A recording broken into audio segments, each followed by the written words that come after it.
श्रीदशमहाविद्यास्तोत्रम्। श्रीपार्वत्युवाच नमस्तुभ्यं महादेव विश्वनाथ जगद्गुरो। श्रुतं ज्ञानं महादेव नानातन्त्रतवाननात्। इदानीं ज्ञानं महादेव गुह्यस्तोत्रं वद प्रभो। कवचं ब्रूहि मे नाथ मन्त्रचैतन्यकारणम्। मन्त्रसिद्धिकरं गुह्याद् गुह्यं मोक्षैधायकम्। श्रुत्वा मोक्षमवाप्नोति ज्ञात्वा विद्यां महेश्वर। श्रीशिव उवाच दुर्लभं तारिणी मार्गं दुर्लभं तारिणी पदम्। मन्त्रार्थं मन्त्रचैतन्यं दुर्लभं शवसाधनम्। शमशान साधनं योनि साधनं ब्रह्म साधनं। क्रिया साधनकं भक्ति साधनं मुक्ति साधनं। तव प्रसादात् देवेशे सर्वाः सिद्ध्यन्ति सिद्धयः। ॐ नमस्ते चण्डिके चण्डे चण्डमुण्ड विनाशिनी। नमस्ते कालिके काला महाभय विनाशिनी। शिवे रक्ष जगद्धात्रे प्रसीद हरवल्लभे। प्रणमामि जगद्धात्रीं जगत्पालनकारिणीं। जगत्शोभकरीं विद्यां जगत्सृष्टिविधायिनीं। करालां विकटां घोरां मुण्डमाला विभूषितां। हरार्चितां हराराध्यां नमामि हरवल्लभां। गौरीं गुरुप्रियां गौरा वर्णालङ्कारभूषितां। हरिप्रियां महामायां नमामि ब्रह्मपूजितां। सिद्धां सिद्धेश्वरीं सिद्धा विद्याधरं गणैर्युतां। मन्त्रसिद्धिप्रदां योनि सिद्धिदां लिङ्गशोभितां। प्रणमामि महामायां दुर्गां दुर्गतिनाशिनीम्। उग्रामुग्रमयीमुग्रा तारामुग्रगणैर्युतां। नीलां नीलघनश्यामां नमामि नीलसुन्दरीं। श्यामाङ्गीं श्यामघटितां श्यामवर्णविभूषितां। प्रणमामि जगद्धात्रीं गौरीं सर्वार्थसाधिनीं। विश्वेश्वरीं महाघोरां विकटां घोरनादिनीम्। आद्यामाद्य गुरोराद्या माद्यनाथ प्रपूजितां। श्रीं दुर्गां धनदामन्ना पूर्णां पद्मां सुरेश्वरीं। प्रणमामि जगद्धात्रीं चन्द्रशेखरवल्लभां। त्रिपुरां सुन्दरीं बाला मबला गणभूषितां। शिवदूतीं शिवाराध्यां शिवधेयां सनातनीं। सुन्दरीं तारिणीं सर्वा शिवागणविभूषितां। नारायणीं विष्णुपूज्यां ब्रह्मविष्णुहरप्रियां। सर्वसिद्धिप्रदां नित्या मनित्यां गुणवर्जितां। सगुणां निर्गुणां ध्येया मर्चितां सर्वसिद्धिदां। विद्यां सिद्धिप्रदां विद्यां महाविद्यां महेश्वरीं। महेशभक्ता माहेशीं महाकालप्रपूजितां। प्रणमामि जगद्धात्रीं शुम्भासुरविमर्दिनीं। रक्तप्रियां रक्तवर्णां रक्तबीजविमर्दिनीं। भैरवीं भुवनां देवीं लोलज्जिह्वां सुरेश्वरीं। चतुर्भुजां दशभुजा मष्टादशभुजां शुभां। त्रिपुरेशीं विश्वनाथ प्रियां विश्वेश्वरीं शिवाम्। अट्टहासामट्टहासा प्रियां धूम्रविनाशिनीं। कमलां छिन्नभालां च मातङ्गीं सुरसुन्दरीं। षोडशीं विजयां भीमां धूमां च बगलामुखीं। सर्वसिद्धिप्रदां सर्वा विद्यामन्त्रविशोधिनीं। प्रणमामि जगत्तारां सारां च मन्त्रसिद्धये। इत्येवं च वरारोहे स्तोत्रं सिद्धिकरं परं। पठित्वा मोक्षमाप्नोति सत्यं वै गिरिनन्दिने। कुजवारे चतुर्दश्या ममायां जीववासरे शुक्रे निशिगते स्तोत्रं पठित्वा मोक्षमाप्नुयात् त्रिपक्षे मन्त्रसिद्धि स्यात् स्तोत्रपाठाद्दिशङ्करे चतुर्दश्यां निशाभागे निशिभौमेष्टमी दिने निशामुखे पठे स्तोत्रं मन्त्रसिद्धिमवाप्नुयात् केवलं स्तोत्रपाठाद्धि तन्त्रसिद्धिरनुत्तमा जागर्ति सततं चण्डे स्तवपाठाद्भुजङ्गिनी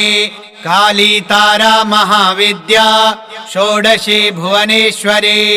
भैरवी छिन्नमस्ता च विद्या धूमवती तथा बगला सिद्धविद्या च मतंगे कमलात्मिका एतादश महाविद्याः सिद्ध्यविद्याः प्रकीर्तिताः। श्रीपार्वत्युवाच नमस्तुभ्यं महादेव विश्वनाथ जगद्गुरो श्रुतं ज्ञानं महादेव नानातन्त्रतवाननात् इदानीं ज्ञानं महादेव गुह्यस्तोत्रं वद प्रभो कवचं ब्रूहि मे नाथ मन्त्रचैतन्यकारणं मन्त्रसिद्धिकरं गुह्यात् गुह्यं मोक्षैधायकं श्रुत्वा मोक्षमवाप्नोति ज्ञात्वा विद्यां महेश्वर। श्रीशिव उवाच दुर्लभं तारिणी मार्गं दुर्लभं तारिणी पदं मन्त्रार्थं मन्त्रचैतन्यं दुर्लभं शवसाधनं शमशान साधनं योनि साधनं ब्रह्म साधनं क्रिया साधनकं भक्ति साधनं मुक्ति साधनं तव प्रसादात् देवेशे सर्वाः सिद्ध्यन्ति सिद्धयः। ॐ नमस्ते चण्डिके चण्डे चण्डमुण्ड विनाशिनी नमस्ते कालिके काला महाभय विनाशिनी शिवे रक्ष जगद्धात्रे प्रसीद हरवल्लभे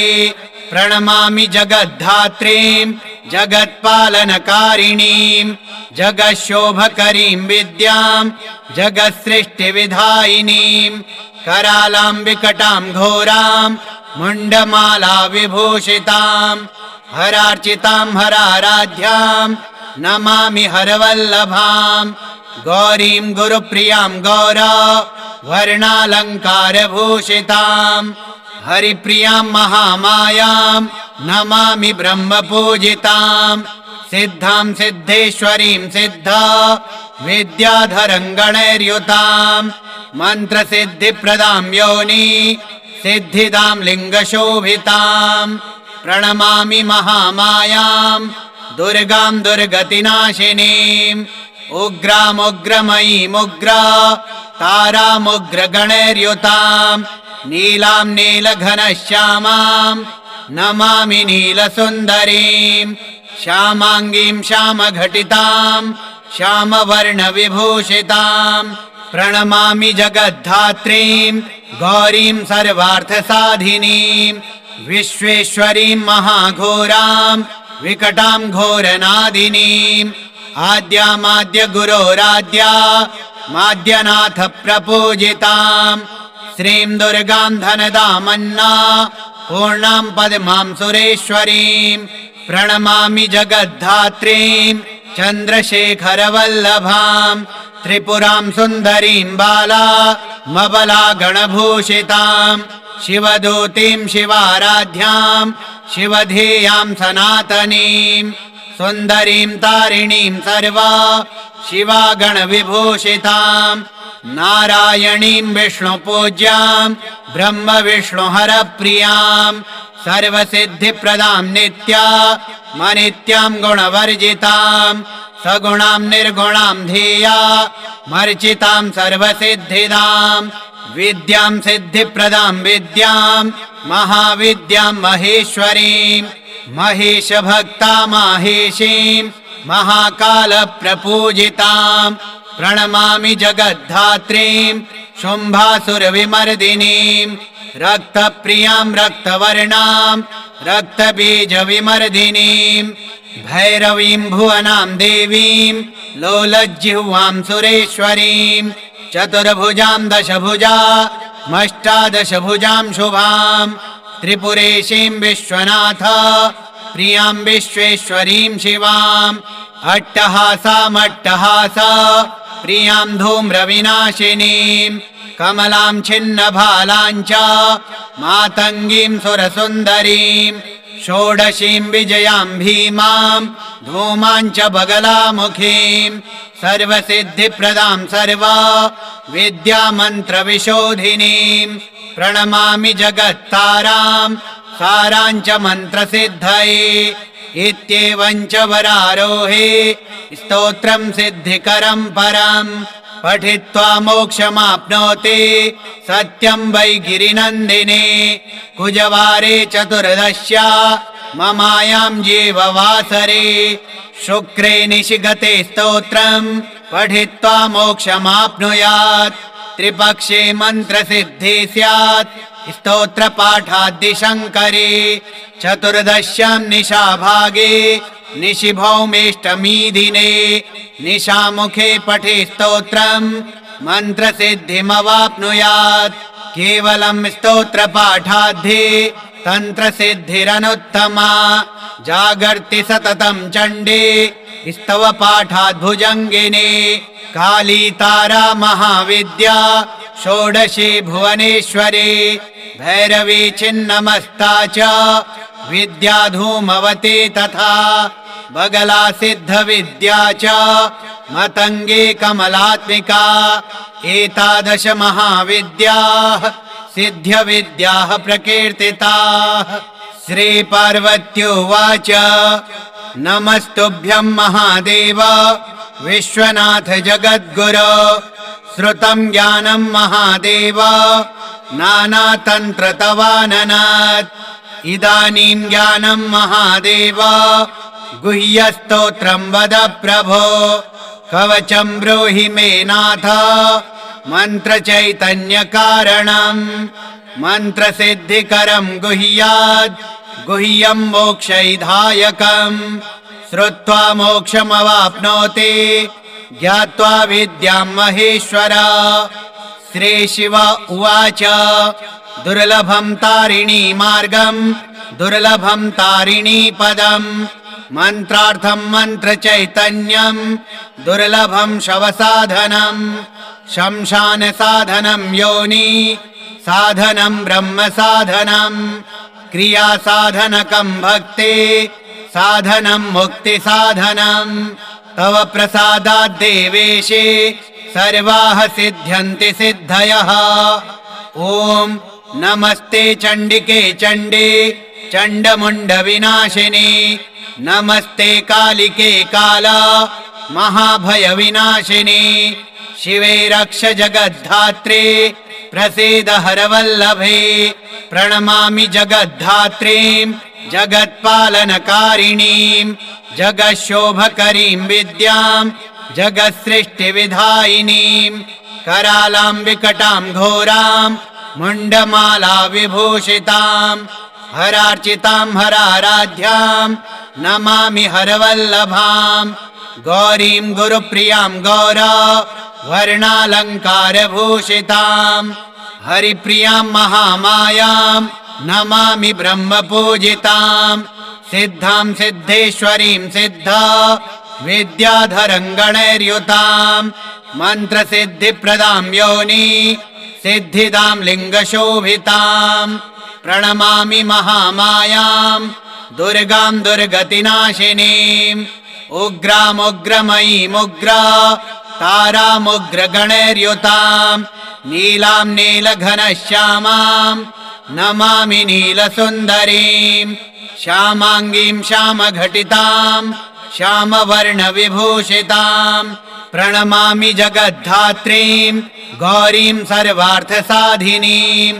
विश्वेश्वरीं महाघोरां विकटां घोरनादिनीं आद्यामाद्य गुरोराद्या माद्यनाथ प्रपूजितां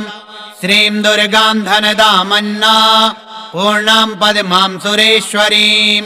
प्रणमामि जगद्धात्रीं चन्द्रशेखरवल्लभां त्रिपुरां सुन्दरीं बालामबला गणभूषितां शिवदूतीं शिवाराध्यां शिवधेयां सनातनीं सुन्दरीं तारिणीं सर्वा शिवागणविभूषितां नारायणीं विष्णुपूज्यां ब्रह्मविष्णुहरप्रियां सर्वसिद्धिप्रदां नित्यामनित्यां गुणवर्जितां सगुणां निर्गुणां ध्येयामर्चितां सर्वसिद्धिदां विद्यां सिद्धिप्रदां विद्यां महाविद्यां महेश्वरीं महेशभक्तामाहेशीं महाकालप्रपूजितां प्रणमामि जगद्धात्रीं शुम्भासुरविमर्दिनीं रक्तप्रियां रक्तवर्णां रक्तबीजविमर्दिनीं भैरवीं भुवनां देवीं लोलज्जिह्वां सुरेश्वरीं चतुर्भुजां दशभुजामष्टादशभुजां शुभां त्रिपुरेशीं विश्वनाथ प्रियां विश्वेश्वरीं शिवाम् अट्टहासामट्टहासा प्रियां धूम्रविनाशिनीं कमलां छिन्नभालां च मातङ्गीं सुरसुन्दरीं षोडशीं विजयां भीमां धूमां च बगलामुखीं सर्वसिद्धिप्रदां सर्वा विद्यामन्त्रविशोधिनीं प्रणमामि जगत्तारां सारां च मन्त्रसिद्धये इत्येवं च वरारोहे स्तोत्रं सिद्धिकरं परं पठित्वा मोक्षमाप्नोति सत्यं वै गिरिनन्दिने कुजवारे चतुर्दश्या ममायां जीववासरे शुक्रे निशिगते स्तोत्रं पठित्वा मोक्षमाप्नुयात् त्रिपक्षे मन्त्रसिद्धि स्यात् स्तोत्रपाठाद्दिशङ्करे चतुर्दश्यां निशाभागे निशिभौमेष्टमी दिने निशामुखे पठे स्तोत्रं मन्त्रसिद्धिमवाप्नुयात् केवलं स्तोत्रपाठाद्धि तन्त्रसिद्धिरनुत्तमा जागर्ति सततं चण्डे स्तवपाठाद्भुजङ्गिनी काली तारा महाविद्या षोडशी भुवनेश्वरी भैरवी छिन्नमस्ता च विद्या धूमवती तथा बगला सिद्धविद्या च मतङ्गे कमलात्मिका एतादश महाविद्याः सिद्ध्यविद्याः प्रकीर्तिताः श्रीपार्वत्युवाच नमस्तुभ्यं महादेव विश्वनाथ जगद्गुरो श्रुतं ज्ञानं महादेव नानातन्त्रतवाननात् इदानीं ज्ञानं महादेव गुह्यस्तोत्रं वद प्रभो कवचं ब्रूहि मे नाथ मन्त्रचैतन्यकारणं मन्त्रसिद्धिकरं गुह्यात् गुह्यं मोक्षैधायकं श्रुत्वा मोक्षमवाप्नोति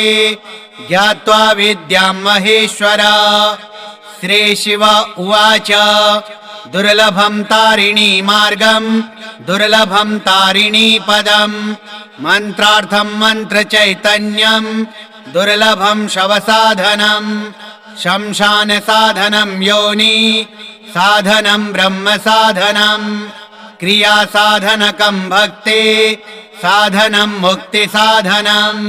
तव प्रसादात् देवेशे सर्वाः सिद्ध्यन्ति सिद्धयः ॐ नमस्ते चण्डिके चण्डे चण्डमुण्डविनाशिनी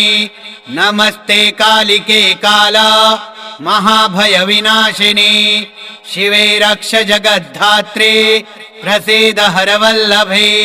प्रणमामि जगद्धात्रीं जगत्पालनकारिणीं जगच्छोभकरीं विद्यां जगत्सृष्टिविधायिनीं करालां विकटां घोरां मुण्डमाला विभूषितां हरार्चितां हराराध्यां नमामि हरवल्लभां गौरीं गुरुप्रियां गौरा वर्णालङ्कारभूषितां हरिप्रियां महामायां नमामि ब्रह्मपूजितां सिद्धां सिद्धेश्वरीं सिद्धा विद्याधरं गणैर्युतां मन्त्रसिद्धिप्रदां योनि सिद्धिदां लिङ्गशोभितां प्रणमामि महामायां दुर्गां दुर्गतिनाशिनीम् उग्रामुग्रमयीमुग्रा तारामुग्रगणैर्युतां नीलां नीलघनश्यामां नमामि नीलसुन्दरीं श्यामाङ्गीं श्यामघटितां श्यामवर्णविभूषितां प्रणमामि जगद्धात्रीं गौरीं सर्वार्थसाधिनीं विश्वेश्वरीं महाघोरां विकटां घोरनादिनीम् आद्यामाद्य गुरोराद्या माद्यनाथ प्रपूजितां श्रीं दुर्गां धनदामन्ना पूर्णां पद्मां सुरेश्वरीं प्रणमामि जगद्धात्रीं चन्द्रशेखरवल्लभां त्रिपुरां सुन्दरीं बाला मबला गणभूषितां शिवदूतीं शिवाराध्यां शिवधेयां सनातनीं सुन्दरीं तारिणीं सर्वा शिवागणविभूषितां नारायणीं विष्णुपूज्यां ब्रह्मविष्णुहरप्रियां सर्वसिद्धिप्रदां नित्या मनित्यां गुणवर्जितां सगुणां निर्गुणां ध्येया मर्चितां सर्वसिद्धिदां विद्यां सिद्धिप्रदां विद्यां महाविद्यां महेश्वरीं महेशभक्ता माहेशीं महाकालप्रपूजितां प्रणमामि जगद्धात्रीं शुम्भासुरविमर्दिनीं रक्तप्रियां रक्तवर्णां रक्तबीजविमर्दिनीं भैरवीं भुवनां देवीं लोलज्जिह्वां सुरेश्वरीं चतुर्भुजां दशभुजा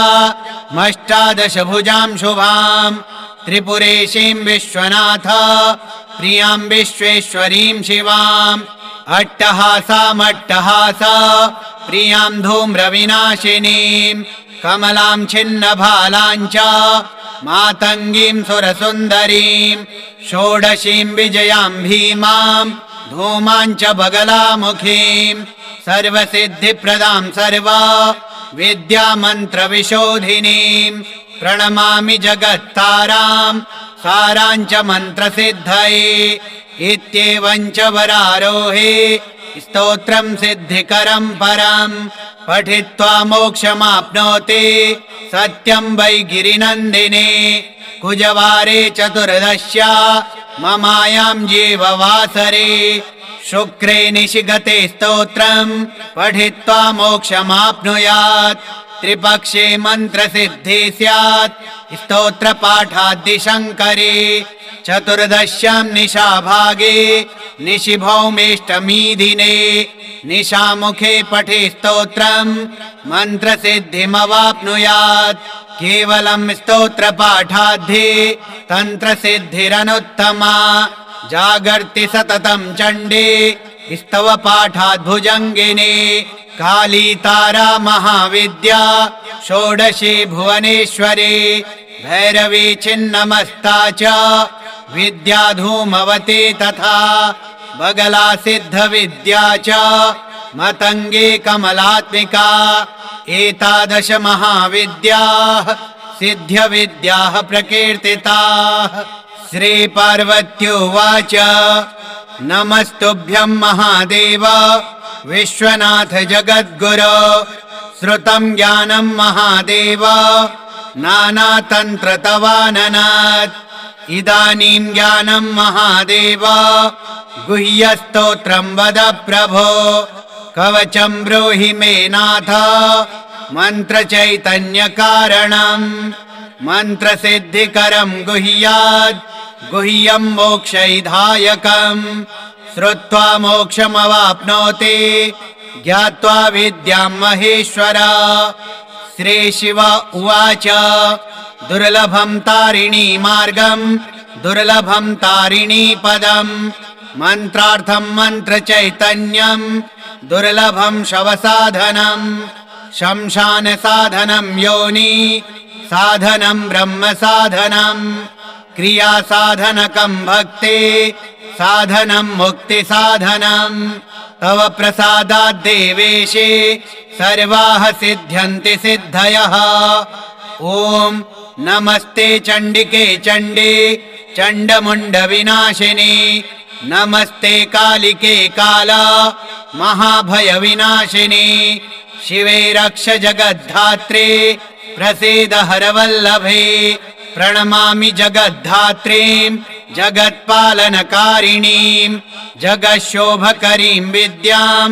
जगत्सृष्टिविधायिनीं करालां विकटां घोरां मुण्डमाला विभूषितां हरार्चितां हराराध्यां नमामि हरवल्लभां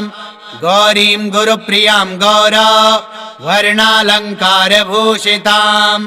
हरिप्रियां महामायां नमामि ब्रह्मपूजितां सिद्धां सिद्धेश्वरीं सिद्धा विद्याधरङ्गणैर्युतां मन्त्रसिद्धिप्रदां योनि सिद्धिदां लिङ्गशोभितां प्रणमामि महामायां दुर्गां दुर्गतिनाशिनीम् उग्रामुग्रमयीमुग्रा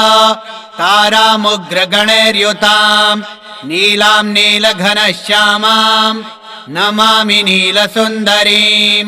श्यामाङ्गीं श्यामघटितां श्यामवर्णविभूषितां प्रणमामि जगद्धात्रीं गौरीं सर्वार्थसाधिनीं विश्वेश्वरीं महाघोरां विकटां घोरनादिनीम् आद्यामाद्य गुरोराद्या माद्यनाथ प्रपूजितां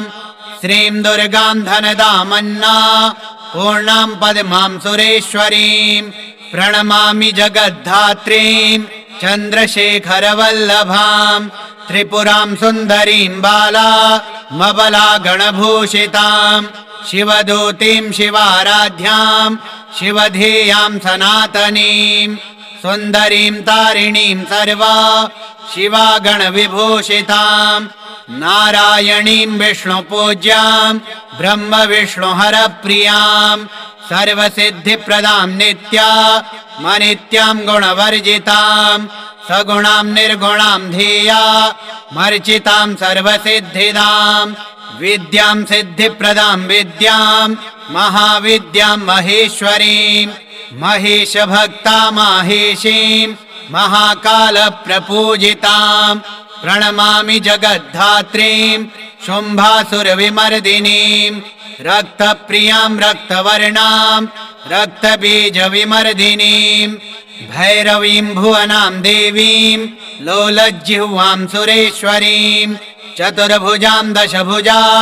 मष्टादशभुजां शुभां त्रिपुरेशीं विश्वनाथ प्रियां विश्वेश्वरीं शिवां अट्टहासामट्टहासा प्रियां धूम्रविनाशिनीं कमलां छिन्नभालां च मातङ्गीं सुरसुन्दरीं षोडशीं विजयां भीमां धूमां च बगलामुखीं सर्वसिद्धिप्रदां सर्वा विद्यामन्त्रविशोधिनीं प्रणमामि जगत्तारां सारां च मन्त्रसिद्धये इत्येवं च वरारोहे स्तोत्रं सिद्धिकरं परं पठित्वा मोक्षमाप्नोति सत्यं वै गिरिनन्दिने कुजवारे चतुर्दश्या ममायां जीववासरे शुक्रे निशिगते स्तोत्रं पठित्वा मोक्षमाप्नुयात् त्रिपक्षे मन्त्रसिद्धि स्यात् स्तोत्रपाठाद्दिशङ्करे चतुर्दश्यां निशाभागे निशिभौमेष्टमी दिने निशामुखे पठे स्तोत्रं मन्त्रसिद्धिमवाप्नुयात् केवलं स्तोत्रपाठाद्धि तन्त्रसिद्धिरनुत्तमा जागर्ति सततं चण्डे स्तवपाठाद्भुजङ्गिने काली तारा महाविद्या षोडशी भुवनेश्वरी भैरवी छिन्नमस्ता च विद्या धूमवती तथा बगला सिद्धविद्या च मतङ्गे कमलात्मिका एतादश महाविद्याः सिद्ध्यविद्याः प्रकीर्तिताः श्रीपार्वत्युवाच नमस्तुभ्यं महादेव विश्वनाथ जगद्गुरो श्रुतं ज्ञानं महादेव नानातन्त्रतवाननात् इदानीं ज्ञानं महादेव गुह्यस्तोत्रं वद प्रभो कवचं ब्रूहि मे नाथ मन्त्रचैतन्यकारणं मन्त्रसिद्धिकरं गुह्यात् गुह्यं मोक्षैधायकं श्रुत्वा मोक्षमवाप्नोति ज्ञात्वा विद्यां महेश्वर। श्रीशिव उवाच दुर्लभं तारिणी मार्गं दुर्लभं तारिणी पदं मन्त्रार्थं मन्त्रचैतन्यं दुर्लभं शवसाधनं शमशान साधनं योनि साधनं ब्रह्म साधनं क्रिया साधनकं भक्ति साधनं मुक्ति साधनं तव प्रसादात् देवेशे सर्वाः सिद्ध्यन्ति सिद्धयः। ॐ नमस्ते चण्डिके चण्डे चण्डमुण्ड विनाशिनी नमस्ते कालिके काला महाभय विनाशिनी शिवे रक्ष जगद्धात्रे प्रसीद हरवल्लभे प्रणमामि जगद्धात्रीं जगत्पालनकारिणीं जगच्छोभकरीं विद्यां जगत्सृष्टिविधायिनीं करालां विकटां घोरां मुण्डमाला विभूषितां हरार्चितां हराराध्यां नमामि हरवल्लभां गौरीं गुरुप्रियां गौरा वर्णालङ्कारभूषितां हरिप्रियां महामायां नमामि ब्रह्मपूजितां सिद्धां सिद्धेश्वरीं सिद्धा विद्याधरं गणैर्युतां मन्त्रसिद्धिप्रदां योनि सिद्धिदां लिङ्गशोभितां प्रणमामि महामायां दुर्गां दुर्गतिनाशिनीम् उग्रामुग्रमयीमुग्रा तारामुग्रगणैर्युतां नीलां नीलघनश्यामां नमामि नीलसुन्दरीं श्यामाङ्गीं श्यामघटितां श्यामवर्णविभूषितां प्रणमामि जगद्धात्रीं गौरीं सर्वार्थसाधिनीं विश्वेश्वरीं महाघोरां विकटां घोरनादिनीं आद्यामाद्य गुरोराद्या माद्यनाथ प्रपूजितां श्रीं दुर्गां धनदामन्ना पूर्णां पद्मां सुरेश्वरीं प्रणमामि जगद्धात्रीं चन्द्रशेखरवल्लभां त्रिपुरां सुन्दरीं बाला मबला गणभूषितां शिवदूतीं शिवाराध्यां शिवधेयां सनातनीं सुन्दरीं तारिणीं सर्वा शिवागणविभूषितां नारायणीं विष्णुपूज्यां ब्रह्मविष्णुहरप्रियां सर्वसिद्धिप्रदां नित्या मनित्यां गुणवर्जितां सगुणां निर्गुणां ध्येया मर्चितां सर्वसिद्धिदां विद्यां सिद्धिप्रदां विद्यां महाविद्यां महेश्वरीं महेशभक्ता माहेशीं महाकालप्रपूजितां प्रणमामि जगद्धात्रीं शुम्भासुरविमर्दिनीं रक्तप्रियां रक्तवर्णां रक्तबीजविमर्दिनीं भैरवीं भुवनां देवीं लोलज्जिह्वां सुरेश्वरीं चतुर्भुजां दशभुजा मष्टादशभुजां शुभां त्रिपुरेशीं विश्वनाथ प्रियां विश्वेश्वरीं शिवां अट्टहासामट्टहासा प्रियां धूम्रविनाशिनीं कमलां छिन्नभालां च मातङ्गीं सुरसुन्दरीं षोडशीं विजयां भीमां धूमां च बगलामुखीं सर्वसिद्धिप्रदां सर्वा विद्यामन्त्रविशोधिनीं प्रणमामि जगत्तारां सारां च मन्त्रसिद्धये इत्येवं च वरारोहे स्तोत्रं सिद्धिकरं परं पठित्वा मोक्षमाप्नोति सत्यं वै गिरिनन्दिने कुजवारे चतुर्दश्या ममायां जीववासरे शुक्रे निशिगते स्तोत्रं पठित्वा मोक्षमाप्नुयात् त्रिपक्षे मन्त्रसिद्धि स्यात् स्तोत्रपाठाद्दिशङ्करे चतुर्दश्यां निशाभागे निशिभौमेष्टमी दिने निशामुखे पठे स्तोत्रं मन्त्रसिद्धिमवाप्नुयात् केवलं स्तोत्रपाठाद्धि तन्त्रसिद्धिरनुत्तमा जागर्ति सततं चण्डे स्तवपाठाद्भुजङ्गिने काली तारा महाविद्या षोडशी भुवनेश्वरी भैरवी छिन्नमस्ता च विद्या धूमवती तथा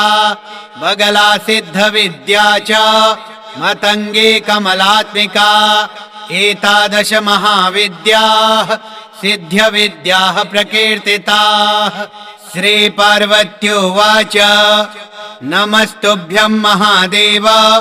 विश्वनाथ जगद्गुरो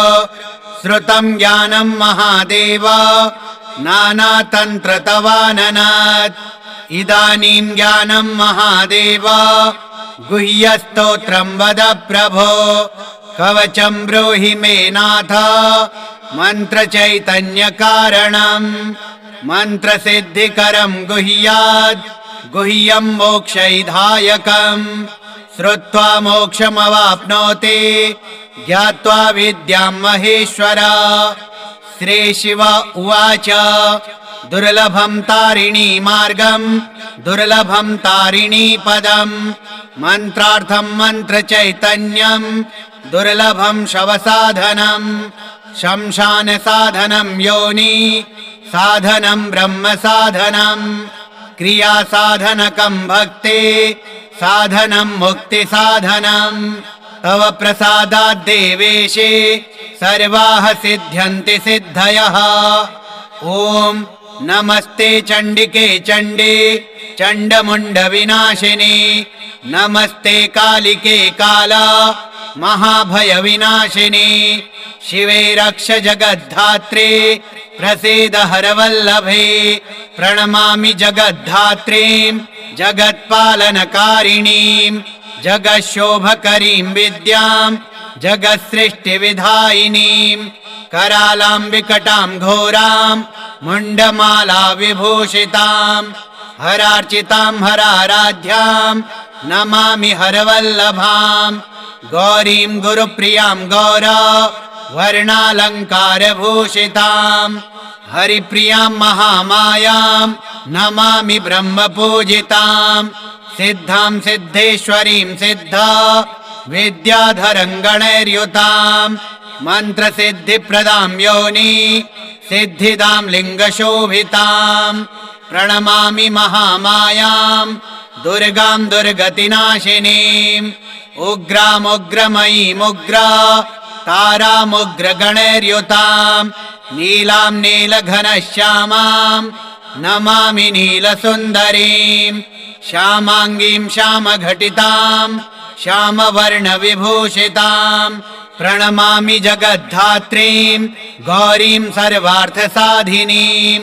विश्वेश्वरीं महाघोरां विकटां घोरनादिनीम् आद्यामाद्य गुरोराद्या माद्यनाथ प्रपूजितां श्रीं दुर्गां धनदामन्ना पूर्णां पद्मां सुरेश्वरीं प्रणमामि जगद्धात्रीं चन्द्रशेखरवल्लभां त्रिपुरां सुन्दरीं बाला मबला गणभूषितां शिवदूतीं शिवाराध्यां शिवधेयां सनातनीं सुन्दरीं तारिणीं सर्वा शिवागणविभूषितां नारायणीं विष्णुपूज्यां ब्रह्मविष्णुहरप्रियां सर्वसिद्धिप्रदां नित्या मनित्यां गुणवर्जितां सगुणां निर्गुणां ध्येया मर्चितां सर्वसिद्धिदां विद्यां सिद्धिप्रदां विद्यां महाविद्यां महेश्वरीं महेशभक्ता माहेशीं महाकालप्रपूजितां प्रणमामि जगद्धात्रीं शुम्भासुरविमर्दिनीं रक्तप्रियां रक्तवर्णां रक्तबीजविमर्दिनीं भैरवीं भुवनां देवीं लोलज्जिह्वां सुरेश्वरीं चतुर्भुजां दशभुजामष्टादशभुजां शुभां त्रिपुरेशीं विश्वनाथ प्रियां विश्वेश्वरीं शिवाम् अट्टहासामट्टहासा प्रियां धूम्रविनाशिनीं कमलां छिन्नभालां च मातङ्गीं सुरसुन्दरीं षोडशीं विजयां भीमां धूमां च बगलामुखीं सर्वसिद्धिप्रदां सर्वा विद्यामन्त्रविशोधिनीं प्रणमामि जगत्तारां सारां च मन्त्रसिद्धये इत्येवं च वरारोहे स्तोत्रं सिद्धिकरं परं पठित्वा मोक्षमाप्नोति सत्यं वै गिरिनन्दिने कुजवारे चतुर्दश्या ममायां जीववासरे शुक्रे निशिगते स्तोत्रं पठित्वा मोक्षमाप्नुयात् त्रिपक्षे मन्त्रसिद्धि स्यात् स्तोत्रपाठाद्दिशङ्करे चतुर्दश्यां निशाभागे निशिभौमेष्टमी दिने निशामुखे पठे स्तोत्रं मन्त्रसिद्धिमवाप्नुयात् केवलं स्तोत्रपाठाद्धि तन्त्रसिद्धिरनुत्तमा जागर्ति सततं चण्डे स्तवपाठाद्भुजङ्गिनी काली तारा महाविद्या षोडशी भुवनेश्वरी भैरवी छिन्नमस्ता च विद्या धूमवती तथा बगला सिद्धविद्या च मतङ्गी कमलात्मिका एतादश महाविद्याः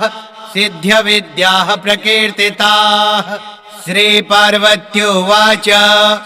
नमस्तुभ्यं महादेव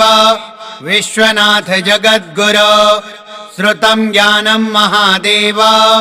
नानातन्त्रतवाननात् इदानीं ज्ञानं महादेव गुह्यस्तोत्रं वद प्रभो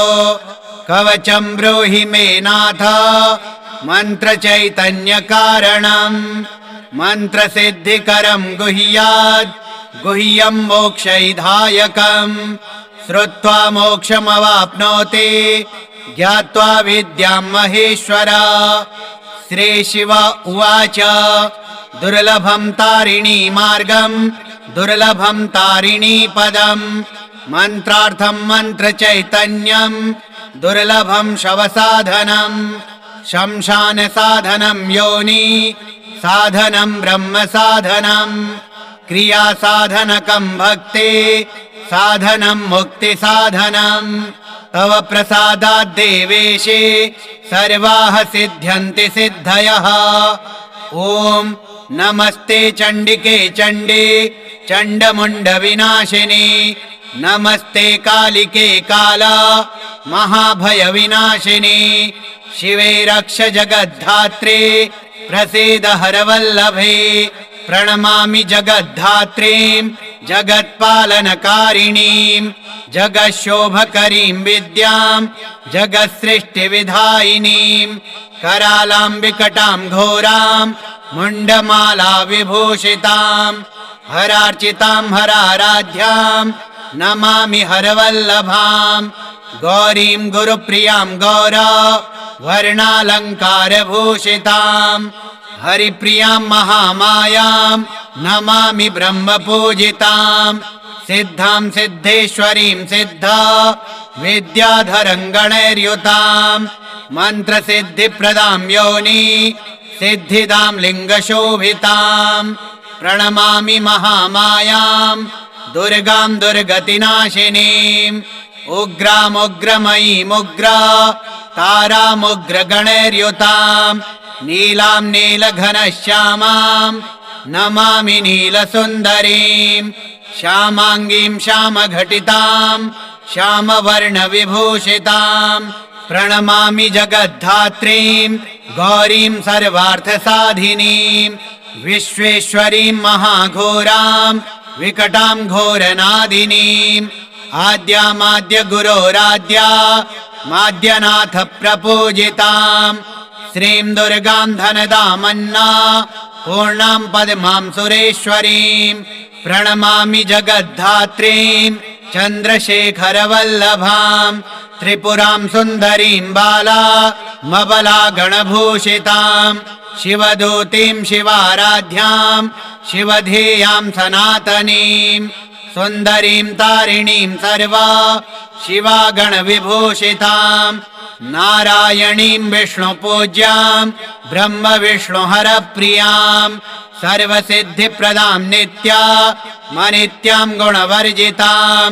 सगुणां निर्गुणां ध्येयामर्चितां सर्वसिद्धिदां विद्यां सिद्धिप्रदां विद्यां महाविद्यां महेश्वरीं महेशभक्तामाहेशीं महाकालप्रपूजितां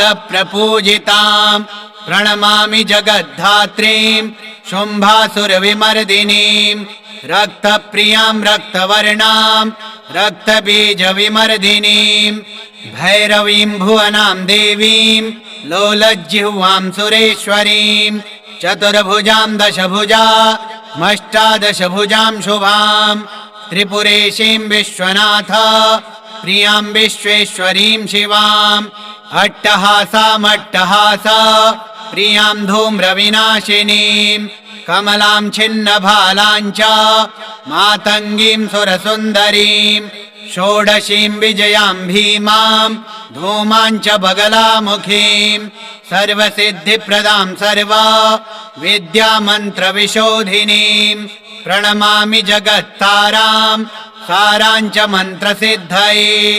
इत्येवं च वरारोहे स्तोत्रं सिद्धिकरं परं पठित्वा मोक्षमाप्नोति सत्यं वै गिरिनन्दिने कुजवारे चतुर्दश्या ममायां जीववासरे शुक्रे निशिगते स्तोत्रं पठित्वा मोक्षमाप्नुयात् त्रिपक्षे मन्त्रसिद्धि स्यात् स्तोत्रपाठाद्दिशङ्करे चतुर्दश्यां निशाभागे निशिभौमेष्टमी दिने निशामुखे पठे स्तोत्रं मन्त्रसिद्धिमवाप्नुयात् केवलं स्तोत्रपाठाद्धि तन्त्रसिद्धिरनुत्तमा जागर्ति सततं चण्डे स्तवपाठाद्भुजङ्गिने काली तारा महाविद्या षोडशी भुवनेश्वरी भैरवी छिन्नमस्ता च विद्या धूमवती तथा बगला सिद्धविद्या च मतङ्गे कमलात्मिका एतादश महाविद्याः सिद्ध्यविद्याः प्रकीर्तिताः। श्रीपार्वत्युवाच नमस्तुभ्यं महादेव विश्वनाथ जगद्गुरो श्रुतं ज्ञानं महादेव नानातन्त्रतवाननात् इदानीं ज्ञानं महादेव गुह्यस्तोत्रं वद प्रभो कवचं ब्रूहि मे नाथ मन्त्रचैतन्यकारणं मन्त्रसिद्धिकरं गुह्याद् गुह्यं मोक्षैधायकं श्रुत्वा मोक्षमवाप्नोति ज्ञात्वा विद्यां महेश्वर।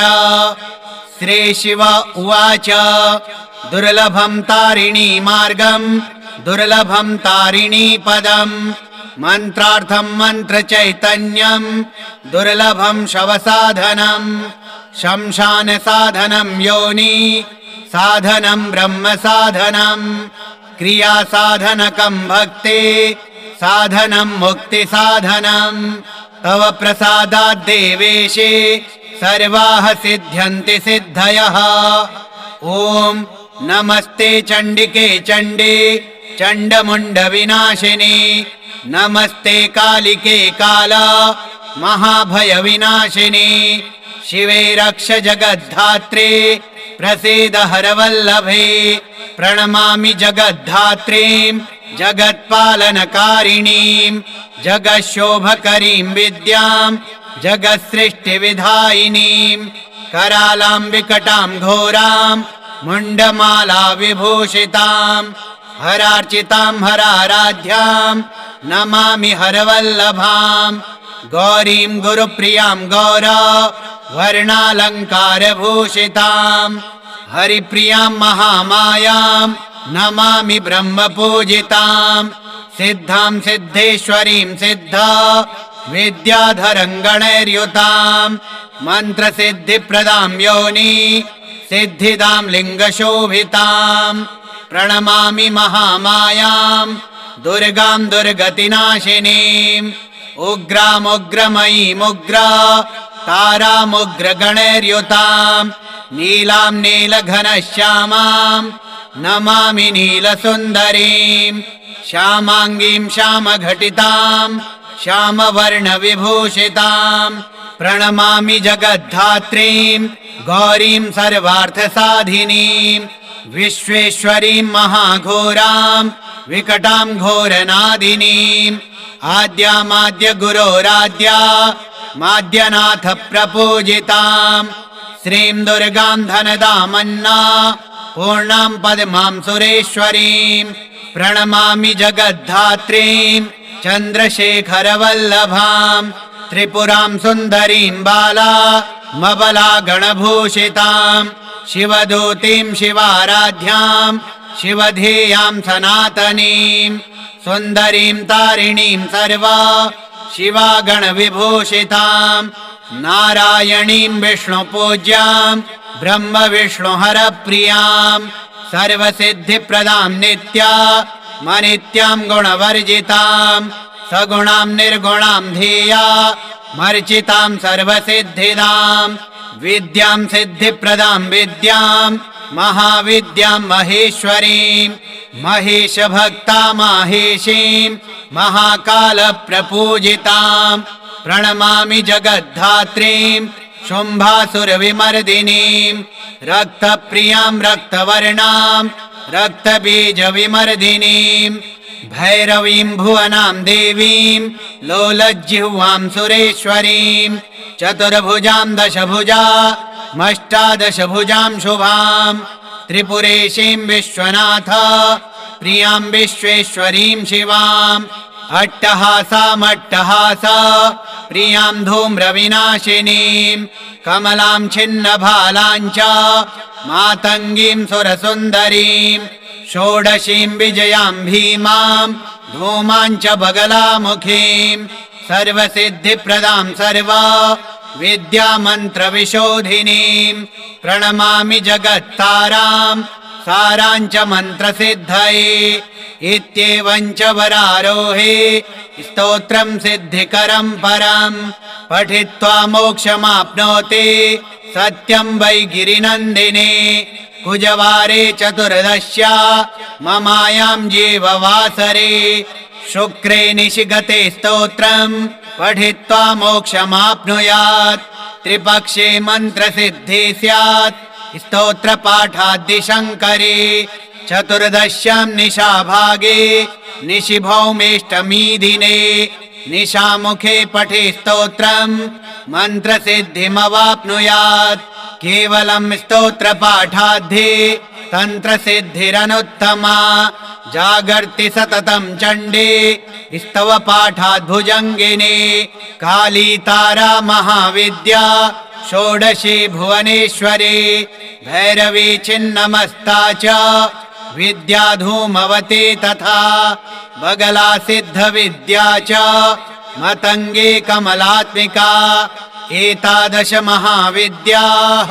सिद्ध्यविद्याः प्रकीर्तिताः श्रीपार्वत्युवाच नमस्तुभ्यं महादेव विश्वनाथ जगद्गुरो श्रुतं ज्ञानं महादेव नानातन्त्रतवाननात् इदानीं ज्ञानं महादेव गुह्यस्तोत्रं वद प्रभो कवचं ब्रूहि मे नाथ मन्त्रचैतन्यकारणं मन्त्रसिद्धिकरं गुह्यात् गुह्यं मोक्षैधायकं श्रुत्वा मोक्षमवाप्नोति ज्ञात्वा विद्यां महेश्वर श्रीशिव उवाच दुर्लभं तारिणी मार्गं दुर्लभं तारिणी पदं मन्त्रार्थं मन्त्रचैतन्यं दुर्लभं शवसाधनं शमशानसाधनं योनि साधनं ब्रह्मसाधनं क्रियासाधनकं भक्ति साधनं मुक्तिसाधनं तव प्रसादात् देवेशे सर्वाः सिद्ध्यन्ति सिद्धयः। ॐ नमस्ते चण्डिके चण्डे चण्डमुण्डविनाशिनी नमस्ते कालिके काला महाभयविनाशिनी शिवे रक्ष जगद्धात्रे प्रसीद हरवल्लभे प्रणमामि जगद्धात्रीं जगत्पालनकारिणीं जगच्छोभकरीं विद्यां जगत्सृष्टिविधायिनीं करालां विकटां घोरां मुण्डमाला विभूषितां हरार्चितां हराराध्यां नमामि हरवल्लभां गौरीं गुरुप्रियां गौरा वर्णालङ्कारभूषितां हरिप्रियां महामायां नमामि ब्रह्मपूजितां सिद्धां सिद्धेश्वरीं सिद्धा विद्याधरं गणैर्युतां मन्त्रसिद्धिप्रदां योनि सिद्धिदां लिङ्गशोभितां प्रणमामि महामायां दुर्गां दुर्गतिनाशिनीम् उग्रामुग्रमयीमुग्रा तारामुग्रगणैर्युतां नीलां नीलघनश्यामां नमामि नीलसुन्दरीं श्यामाङ्गीं श्यामघटितां श्यामवर्णविभूषितां प्रणमामि जगद्धात्रीं गौरीं सर्वार्थसाधिनीं विश्वेश्वरीं महाघोरां विकटां घोरनादिनीम् आद्यामाद्य गुरोराद्या माद्यनाथ प्रपूजितां श्रीं दुर्गां धनदामन्ना पूर्णां पद्मां सुरेश्वरीं प्रणमामि जगद्धात्रीं चन्द्रशेखरवल्लभां त्रिपुरां सुन्दरीं बाला मबला गणभूषितां शिवदूतीं शिवाराध्यां शिवधेयां सनातनीं सुन्दरीं तारिणीं सर्वा शिवागणविभूषितां नारायणीं विष्णुपूज्यां ब्रह्मविष्णुहरप्रियां सर्वसिद्धिप्रदां नित्या मनित्यां गुणवर्जितां सगुणां निर्गुणां ध्येया मर्चितां सर्वसिद्धिदां विद्यां सिद्धिप्रदां विद्यां महाविद्यां महेश्वरीं महेशभक्ता माहेशीं महाकालप्रपूजितां प्रणमामि जगद्धात्रीं शुम्भासुरविमर्दिनीं रक्तप्रियां रक्तवर्णां रक्तबीजविमर्दिनीं भैरवीं भुवनां देवीं लोलज्जिह्वां सुरेश्वरीं चतुर्भुजां दशभुजा मष्टादशभुजां शुभां त्रिपुरेशीं विश्वनाथ प्रियां विश्वेश्वरीं शिवाम् अट्टहासामट्टहासा प्रियां धूम्रविनाशिनीं कमलां छिन्नभालां च मातङ्गीं सुरसुन्दरीं षोडशीं विजयां भीमां धूमां च बगलामुखीं सर्वसिद्धिप्रदां सर्वा विद्यामन्त्रविशोधिनीं प्रणमामि जगत्तारां सारां च मन्त्रसिद्धये इत्येवं च वरारोहे स्तोत्रं सिद्धिकरं परं पठित्वा मोक्षमाप्नोति सत्यं वै गिरिनन्दिने कुजवारे चतुर्दश्या ममायां जीववासरे शुक्रे निशिगते स्तोत्रं पठित्वा मोक्षमाप्नुयात् त्रिपक्षे मन्त्रसिद्धि स्यात् स्तोत्रपाठाद्दिशङ्करे चतुर्दश्यां निशाभागे निशिभौमेष्टमी दिने निशामुखे पठे स्तोत्रं मन्त्रसिद्धिमवाप्नुयात् केवलं स्तोत्रपाठाद्धि तन्त्रसिद्धिरनुत्तमा जागर्ति सततं चण्डे स्तवपाठाद्भुजङ्गिनी काली तारा महाविद्या षोडशी भुवनेश्वरी भैरवी छिन्नमस्ता च विद्या धूमवती तथा बगला सिद्धविद्या च मतङ्गी कमलात्मिका एतादश महाविद्याः सिद्ध्यविद्याः प्रकीर्तिताः श्रीमुण्डमालतन्त्रोक्तम् 15 पटलान्तर्गतम् दशमहाविद्यास्तोत्रम् श्रीदशमहाविद्यादेव्यार्पणमस्तु। ॐ श्रीदशमहाविद्यादेव्यै नमः।